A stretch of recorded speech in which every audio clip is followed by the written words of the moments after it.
Labour failed to take many of the seats they so desperately needed in the Thames region.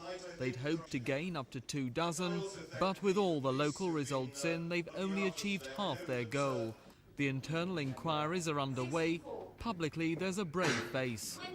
We would like to have done a lot better, but we won 12 seats, which is the first time we've actually won seats since 1974, parliamentary seats. We didn't lose any seats. Our total of 12 was a third of Labour's gains, and we had one of the largest swings in the whole country from Conservative to Labour in Bernie Grant's seat of 9.2%. If that had been repeated throughout the rest of the country, there would have been an enormous Labour majority in Parliament. So I think the capital has really laid once and for all this idea of the so-called London effect.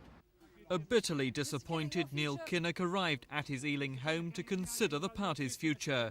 The question, why didn't Labour do better? Why couldn't they win seats like marginal Basildon, Putney and Battersea? Some party workers are blaming tax policies. A personal view is that I think that the party doesn't go into election promising large tax increases. I think that's a negative factor. But the news wasn't all bad. Among the successes, Thurrock, the only Labour gain in the home counties. And in Lambeth, despite a Tory target for loony left ridicule, Labour not only increased their majority, but won Streatham from the Tories. I'm bound to say it does rather put the Lambeth factor into some kind of perspective, doesn't it, when we see increased majorities for the two sitting MPs in Lambeth, and a magnificent and historic result for me here. There was also good news for actress Glenda Jackson in Hampstead and Highgate.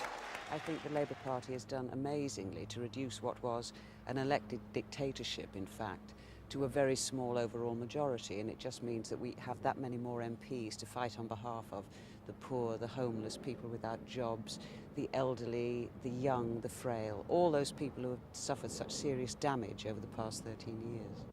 Overall, the swing to Labour in London was around 3%, higher than in most other regions. But despite a hard-fought campaign, the stark reality, Labour will stay in opposition.